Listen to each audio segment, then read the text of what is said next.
Vendredi 8 novembre 2024, bonsoir à tous et bienvenue sur le plateau de TV Vendée pour ce résumé de l'actualité. Plus de 10 000 personnes en mer, 300 000 envisagées à terre. Le moins qu'on puisse dire, c'est qu'il va y avoir du monde dimanche matin au Sables d'Olonne. Du monde pour accompagner les 40 skippers qui vont tout faire pour boucler en quelques mois le Vendée Globe. Dimanche donc, 800 personnes seront en charge de la sécurité, de l'arrivée dans la ville des Sables d'Olonne au secours à la personne en cas de problème. Une mobilisation à terre, mais également, vous allez l'entendre, en mer. On attend un nombre de personnes sur l'eau qui peut aller jusqu'à 12 000 personnes.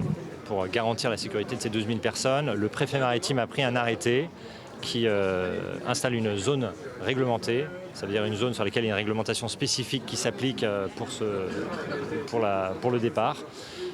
Depuis le samedi soir jusqu'au dimanche à 17h. Et dans cette zone-là, donc, il y aura des zones réservées aux concurrents, des zones réservées aux navires à passagers, des zones réservées aux navires de plaisance de 7 mètres et plus. Pour garantir que ce dispositif soit bien tenu et donc pour que cette sécurité soit vraiment effective et qu'on n'ait pas des gens qui se faufilent, il y a un important dispositif, d'abord qui est mis en place par l'organisateur avec plus de 37 semi-rigides et même davantage qui vont tenir la zone, qui vont indiquer aux plaisanciers où sont les limites et qu'il ne faut pas les franchir ou de ralentir ou d'expliquer ce qui va se passer. Et il y aura aussi de nombreux navires de l'État qui seront en second rideau, prêts à intervenir si jamais quelqu'un outrepassait les consignes de l'organisation de la course. Alors à terre, comment faire pour bien voir? Je vous le disais, le chiffre de 300 000 spectateurs est avancé. Nous sommes bien loin du départ confiné de 2020 en pleine période Covid. Et il va donc falloir se lever tôt, très tôt, pour être bien placé, voire ne pas se coucher du tout samedi soir. Aurélien Huard nous résume en 2 minutes les infos pratiques à connaître avant de se déplacer pour ce départ du Vendée Globe. Alors tout d'abord, comment vous rendre au Sables d'Olonne pour assister au départ? La solution la plus recommandée, ce sont les transports en commun et notamment le train. Et sachez que la SNCF met en vente en quantité limitée des billets à 5 € pour tous les trajets à destination des Sables d'Olonne depuis toutes les gares situées en région Pays de la Loire.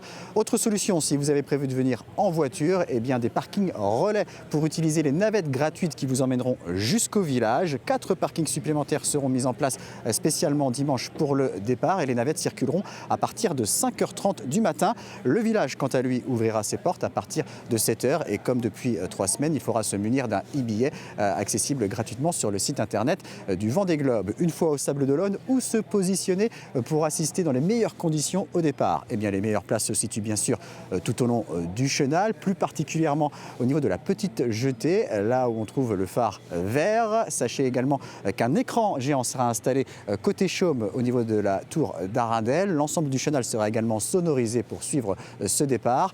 Attention, des spectateurs viendront très tôt s'installer. Sur les précédentes éditions, on a remarqué que plusieurs rangées étaient déjà bien remplies aux alentours de 4-5 heures du matin. Certains spectateurs viennent à minuit, d'autres même la veille. Donc si vous avez prévu de venir très tôt, eh bien, prévoyez des vêtements chauds, de quoi vous nourrir et vous hydrater, mais aussi de quoi vous occuper. Vous pourrez également suivre le départ depuis le village où un écran géant sera installé. Le ponton, lui, sera fermé au public. Et puis, bien sûr, il y aura d'autres écrans géants installés un peu plus loin, sur le Remblai notamment, au niveau de la base Neubert. Mais si vous vous situez à cet endroit pour suivre le départ, munissez-vous de jumelles. Vous pourrez également vous placer sur les plages de la Paracou, de Tanchette, de Sauveterre ou encore au Puy d'Enfer ou à la baie de Cayola, là aussi en vous munissant de jumelles.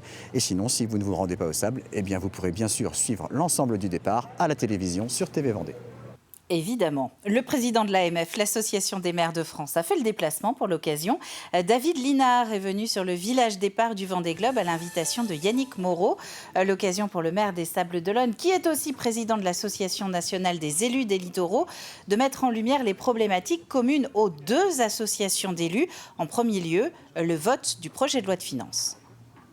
Au moment où les communes littorales et les communes en général doivent relever des défis majeurs, inédits dans l'histoire de l'humanité, d'adaptation au changement climatique, c'est précisément le moment que choisit l'État pour ponctionner les budgets des collectivités et en particulier des communes, et donc les déposséder de la capacité à protéger leur population et à adapter leur ville et leurs côtes pour s'adapter au changement climatique. Donc en fait, il y a un non-sens, il y a un hiatus, il y a un malentendu il y a un contresens qu'on essaye de corriger. Et dans le reste de l'actualité, à Benay, il y a aussi ce collège Marais-Poitevin qui a supprimé tous les cours de sa journée ce jeudi. Aucun mouvement social au programme, non, mais un engagement en faveur de la journée nationale de lutte contre le harcèlement scolaire. Ateliers, mise en situation et surtout beaucoup d'échanges entre ados et adultes étaient au programme. Grégoire de Châtillon. N-A-H, des lettres capitales formées par les collégiens dans la cour de récréation. Comprenez non au harcèlement. Le harcèlement entre élèves, un fléau national dont s'est emparé cet établissement scolaire de Benay. Mais parce que t'es moche. Résultat, la journée de cours a été remplacée par des ateliers de sensibilisation, comme ici, avec des mises en scène théâtralisées. Mais qu'est-ce qui se passe ici? Ah, rien madame. Mais si, elle m'a traité de moche. Mais n'importe quoi, j'ai rien dit.